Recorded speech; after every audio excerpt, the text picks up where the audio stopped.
Bonsoir à toutes et à tous et bienvenue sur Télé Djibouti dans cette nouvelle édition du journal de la soirée, les titres de l'actualité de ce dimanche 15 mars. Le président de la République, Ismaël Omar Guelleh, poursuit sa tournée dans les régions. Ce matin, ce fut le tour de la ville blanche Tadjoura. Et dans l'actualité nationale également, suspension des vols internationaux. Ce sont les mesures prises par le gouvernement pour contrecarrer les menaces du coronavirus. Et dans l'actualité internationale, l'Espagne à son tour en quarantaine quasi totale. Voilà pour les sommaires, merci si vous nous rejoignez sur Télé Djibouti. Le président de la République, Ismaël Omar Guelleh, poursuit donc sa tournée de proximité en dehors de la capitale. Il s'est rendu aujourd'hui dans la région nord. Première étape, Tadjoura. Les explications avec Hamza Mohamed. Derrière moi, le Tadjouriens et Tadjouriens se sont mobilisés massivement pour un accueil chaleureux réservé au président de la République, M. Ismaël Omar Guelleh. Il va s'entretenir avec le représentant de Tadjouriens et Tadjouriennes. Le président de la République, Ismaël Omar Guelleh, poursuit sa tournée des proximités en dehors de la capitale. Il s'est rendu aujourd'hui dans la région du Nord et première étape, Tadjoura.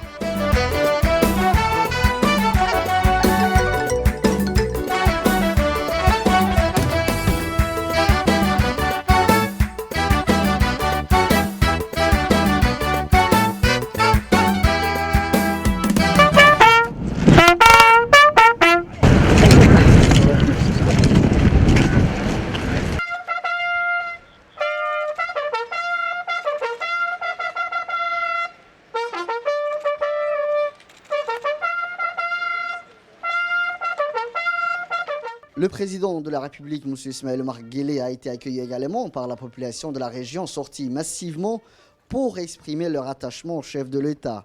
Le président a salué les Tadjouriennes et Tadjouriens mobilisés le long de la route, donnant sur la préfecture. Drapeau à la main et banderole, les Tadjouriens ont souhaité la bienvenue au numéro 1 djiboutien, M. Ismaël Omar Guelleh. Comme dans les précédentes régions, cette rencontre avec le président de la République a pour objectif d'échange, de discussions et de concertations en vue du renforcement du développement des régions afin de mesurer les impacts de la politique socio-économique et l'amélioration du niveau de vie de leur population. Il s'agit donc pour le chef de l'État d'enregistrer directement et sans l'entremise de hiérarchie intermédiaire les inspirations de ses compatriotes des régions de l'intérieur aux fins d'éventuels recadrages et l'adoption de politiques conformes à leurs besoins réels et légitimes.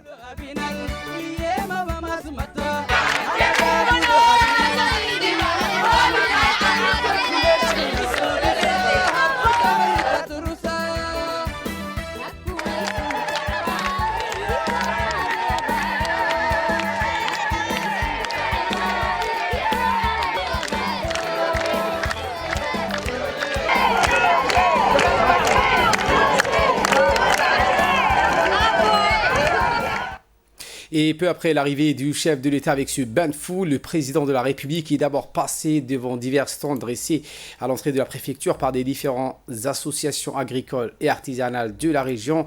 Des associations et particuliers qui ont exposé leurs produits et leurs récoltes à l'occasion de la visite du président Guelleh. Parmi les stands, on pouvait voir notamment les expositions des produits du périmètre agricole de Dameouli, qui est aussi un centre de formation pour les agriculteurs de la région. Dernier stand visité par le président de la République, celle de l'association des femmes de Tadjoura.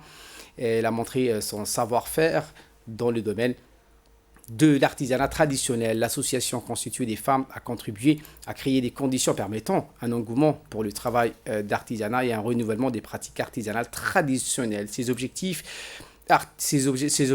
artisanaux présentés au président Guelleh, qui ont fait l'objet d'un travail soigné et qui constituent non seulement un important patrimoine culturel, mais aussi pour certaines femmes une activité génératrice de revenus.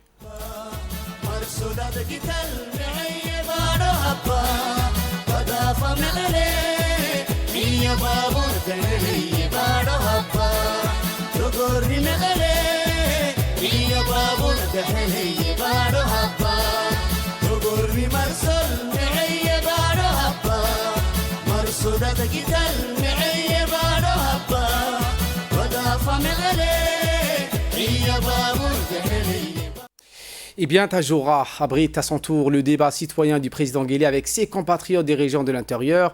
Le président Ismaël Omar Guelleh a dédié ce dimanche une nouvelle édition, la 4e et avant-dernière du débat citoyen qu'il a engagé avec ses compatriotes des régions de l'intérieur à la ville de Tajora. Le débat citoyen engagé par le président de la République avec ses compatriotes des régions de l'intérieur est une initiative personnelle du président Guelleh qui forme à travers lui le souhait de mieux apprécier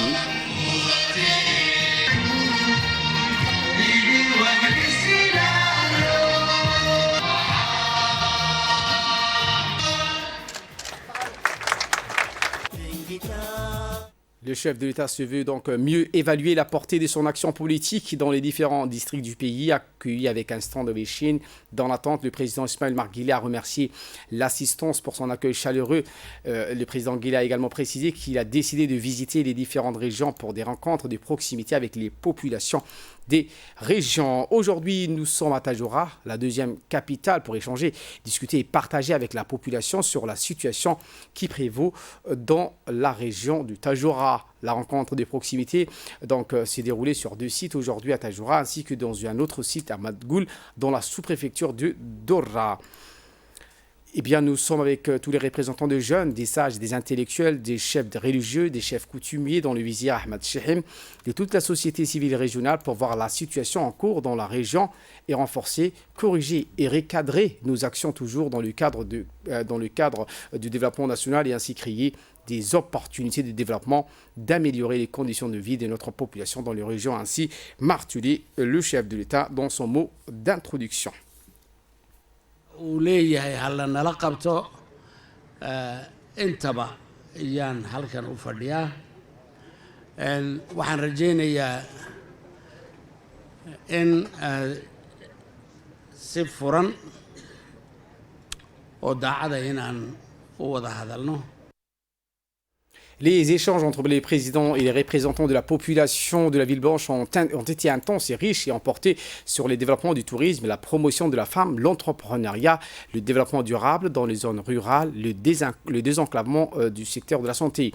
Le premier intervenant, Moussa Awali, gérant de l'hôtel Corto Maltese, a pris la parole en premier pour évoquer le développement du tourisme, un secteur porteur avec des grandes potentialités. Il a précisé que la région de Tajora est très active dans ce domaine, avec des plages magnifiques et des zones de haute montagne.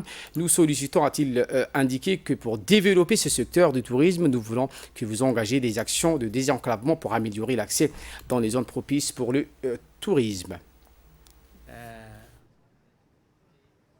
dalxiisku qiimo weyn buu leeyahay weliba wuxuu qiimo ku leeyahay kolka dadkii dhulka u dhashay.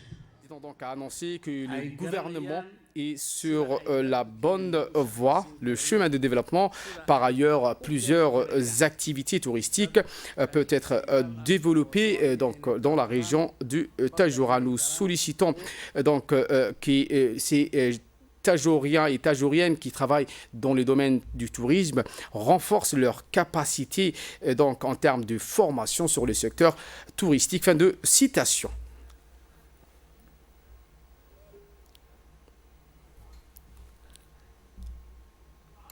La deuxième personne intervenue lors de ce débat, à Tajora, est Madame Himblo Ambassa, secrétaire générale d'une association qui est un partenaire dans le développement à Tajora avec des formations des femmes dans l'informatique et la couture. Le président de la République, Ismaël Omar Guelleh, a répondu que cette doléance sera renforcée et ces doléances seront mises en exécution par les ministères concernés. La troisième partie des questions-réponses entre le président Guelleh et les représentants de la population a porté toujours sur l'agropastoralisme dans la région de Wahima. Surtout à Dafeinaitu, Girori, le problème de désenclavement entre Randa et Daï. Ismaël Hamad, pionnier dans l'agropastoralisme, a sollicité l'appui avec la réhabilitation des périmètres agricoles du secteur de Wahima. Et il a ajouté une autre question concernant M. Hassan Ali Harsa, qui a plaidé également pour la réhabilitation de l'ancienne route Randa-Daï. Le chef de l'État s'est dit donc étonné que la région de Wehima sollicite de formation dans l'agro-pastoralisme alors qu'ils sont en pointe dans ce domaine, mais il a promis donc de le soutenir en leur demandant de préserver donc les marchés et les produits maraîchers. Quant à la route, le chef de l'État a précisé qu'il y a un choix à faire à Djibouti. Les gens nous parlent et demandent des routes goudronnées pour aller pour visiter cette région reculée, en l'occurrence les localités de Randa et Daï.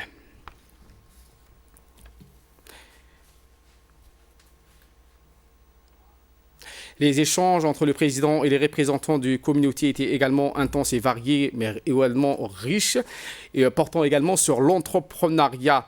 C'est ainsi qu'une jeune diplômée licenciée en biologie et en biochimie et un jeune entrepreneur, Hassan Mohamed Hassan, ont sollicité la formation dans le secteur de l'entrepreneuriat.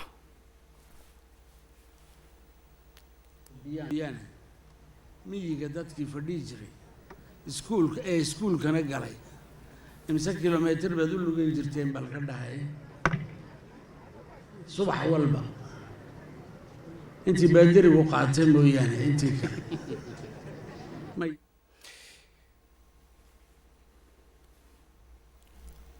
Après cet entretien direct de ce matin, le chef de l'État a rencontré un échantillon représentatif de la population de Tadjoura.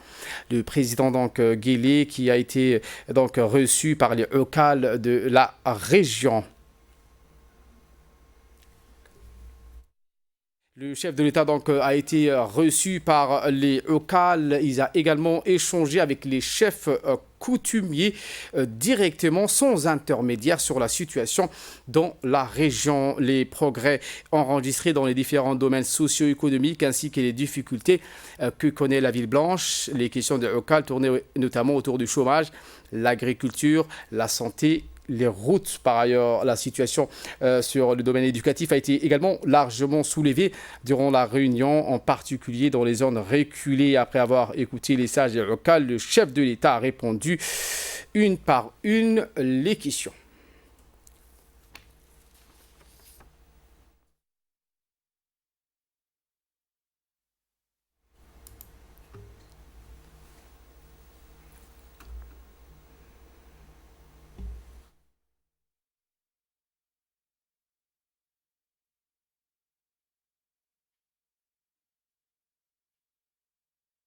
L'autre information capitale de ce 22h, c'est les mesures prises par le gouvernement face à la menace que constitue désormais le coronavirus qui est dans la région, autrement dit en Éthiopie et au Kenya. Mais avant cela, ce matin, le ministre a présidé une réunion de crise de comité élargi pour la coordination contre le Covid-19 et ce pour faire le point sur le renforcement du dispositif de prévention et de riposte de la pandémie du coronavirus. Cette réunion qui a vu la participation du secrétaire général du ministère de la Santé, Dr Salah Banoïta, des cadres du département sectoriel, des partenaires techniques et financiers, ainsi que des représentants de l'ensemble des corps constitués.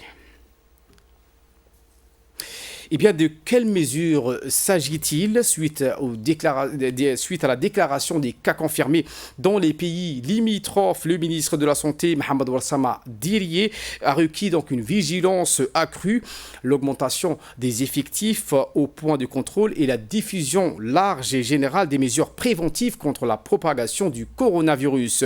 Parmi les mesures supplémentaires, le gouvernement a décidé aujourd'hui de suspendre tous les vols internationaux en partance et à destination du Djibouti jusqu'à nouvel ordre. Voici les propos du ministre. Alors que l'Organisation mondiale de la santé qualifie désormais l'épidémie de Covid-19 de pandémie, aucun cas suspect d'infection à coronavirus n'a été détecté dans notre pays. Toutefois, l'évolution de la situation sanitaire dans le monde et en particulier dans la sous-région avec l'apparition des premiers cas en Éthiopie et au Kenya, impose un renforcement et une montée en puissance des dispositifs nationaux de préparation, de prévention et de riposte. C'est pourquoi le gouvernement, sur proposition du comité de crise, a décidé de procéder à la suspension de vols internationaux des passagers au départ et à l'arrivée de l'aéroport international d'Ombuli, et c'est jusqu'à nouvel ordre. Les mesures de surveillance ont été également renforcées au niveau des points d'entrée terrestres et maritimes. Les dispositifs actuellement actifs s'articulent autour d'une coordination multisectorielle qui implique plusieurs départements ministériels dans la préparation à la pandémie du Covid-19, mais également le secteur parapublic, les corps constitués et les partenaires internationaux élargis du secteur de la santé. D'un comité de crise pour le suivi de la situation nationale, sous-régionale et internationale, lesquels s'appuient sur des comités techniques en charge de la mise en place du dispositif de riposte, d'un plan opérationnel pour la préparation et la riposte de Covid-19, élaboré en collaboration avec l'ensemble des partenaires du secteur de la santé. Des sites dédiés à la quarantaine et à la prise en charge au niveau de l'ancien hôpital Bouffar et de l'hôpital d'Artin. Des lignes téléphoniques 15-17 pour répondre à toutes les questions et préoccupations du grand public concernant les Covid-19. Ce dispositif a été évalué lors d'un exercice de simulation conduit par les ministères de la Santé la semaine dernière en présence des partenaires du système des Nations Unies, en particulier l'OMS avec qui nous travaillons de façon étroite. Ce type d'exercice sera élargi et répété aux autres portes d'entrée. Nous travaillons 24 heures sur 24 et continuerons à le faire pour assurer d'avoir les capacités nécessaires de prévention, diagnostic et de prise en charge. Enfin, nous demandons à la population d'accompagner nos efforts en veillant au suivi des strictes recommandations sanitaires émises par le ministère de la Santé, en particulier en matière d'application des mesures barrières qui constituent une protection dont l'efficacité est prouvée pour la lutte contre la contamination. Nous prions pour que le Tout-Puissant préserve notre pays de cette pandémie. Amin. Je vous remercie pour votre attention. Et nous avons comme invité sur ce plateau Dr Hussein Youssouf, qui est donc un spécialiste en maladies infectieuses à l'hôpital général Pelletier. Bonsoir monsieur et merci d'avoir répondu à notre invitation. Rassurez-nous et rassurez donc les Djiboutiens. Est-ce qu'aujourd'hui, à l'heure actuelle, est-ce qu'il y a un cas de coronavirus confirmé sur le sol djiboutien? Merci beaucoup.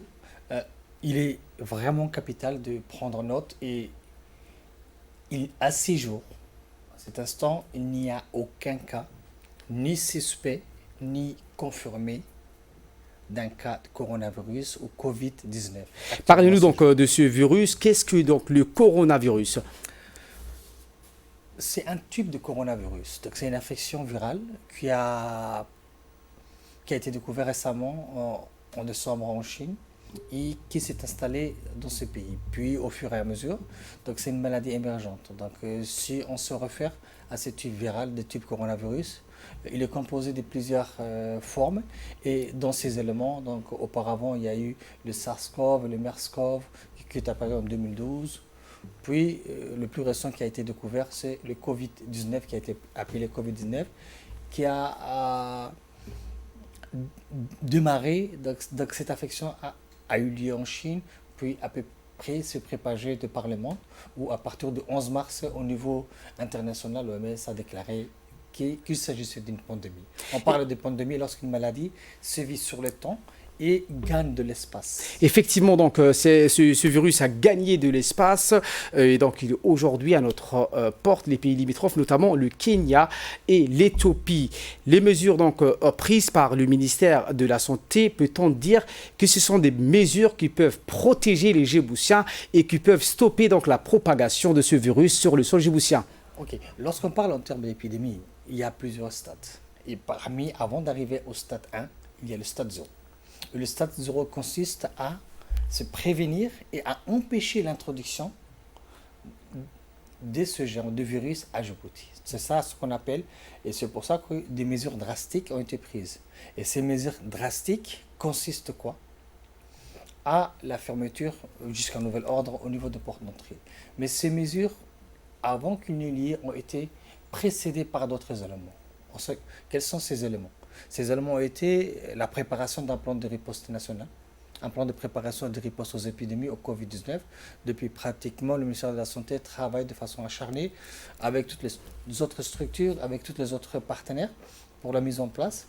Des formations en cascade ont eu lieu et également une série de mesures au niveau des ports d'entrée terrestres, maritimes et aériennes. Dernière question et rapidement, donc, quels sont les conseils que donc, vous donnez à la population djiboutienne? La première des choses, c'est de ne pas d'abord rentrer dans un état de panique. Un état de panique constitue une crise comme nous le voyons dans les pays limitrophes et comme nous avons vu quelques cas où il y a eu les gens qui font des surstocks. De deux, nous disons à ce jour que un comité de crise a été mis en place et ce comité de crise influence le gouvernement et ordonne les mesures à prendre au niveau nécessaire. Troisième élément, s'il y a une personne qui présente, comme le ministre l'a souligné, qu'il y a un numéro vert 1517, de ne pas paniquer, de prendre attache avec ce numéro. Et quatrième élément, l'élément le plus important, c'est quels sont ces signes qu'on recherche. C'est un signe de grippe. C'est une toux, une rhinite. Et à titre d'exemple, lorsqu'on parle d'un état de pandémie, donc c'est une maladie qui touche de par le monde. Oui, mais c'est une maladie, comme actuellement ce qui fait peur à tout le monde, c'est que c'est une pathologie qui a frappé et qui a tué plus de 5000 personnes. Mais lorsqu'on voit les autres maladies telles que la tuberculose qui tue 4000 personnes par jour, le VIH, lorsqu'on voit le paludisme qui tue une personne tous les 2 secondes dans le monde, ces maladies aussi ont un poids. Donc le plus important, comme nous sommes actuellement en train de mettre en place le plan de riposte, de ne pas paniquer et de ne pas aller vers ce qu'on appelle le surstock. Et c'est ce surstock, le fait de partir dans les grandes surfaces, d'aller, de prendre les condiments et de stocker pendant 2 à 3 mois, ceci crée un état de panique. C'est l'élément phare sur lequel, et le dernier élément, c'est qu'à ce jour, nous n'avons pas de cas et nous essayons au maximum de pouvoir stopper la propagation, que cette maladie n'arrive pas à Djibouti, et c'est seulement l'arrêt des passagers. Les vols commerciaux de type ce qu'on appelle cargo arriveront tous les jours, ceux qui rapportent les lettres, les documents, les appareils, la nourriture seront toujours présents. Merci, docteur Hussein Youssouf. Je vous rappelle que vous êtes spécialiste en maladies infectieuses à l'hôpital général Pelletier. Également, dans l'actualité de ce 22h, cette délégation éthiopienne conduite par le ministre éthiopien de l'Agriculture, Ousmane Hussein, qui a été reçu hier par le directeur général des ports et PDSA, Jama Ibrahim Darar, et les directeurs responsables portuaires, dont notamment le directeur du DMP, Wahib Dahir, et le responsable commercial du DMP, notamment Mustafa Idriss Nour. À leur arrivée, la délégation a suivi donc une présentation exhaustive des activités du port. Présentation faite par M. Wahib Dahiradan, directeur du port de Doralé Multipurpose Port. Ensuite, la délégation a visité donc les installations portuaire. Ils ont pu écouter sur ce les explications du directeur du DMP, rappelant que le Doralé Multipurpose Port a fait une performance de déchargement sans précédent. En effet, sur ce point, M.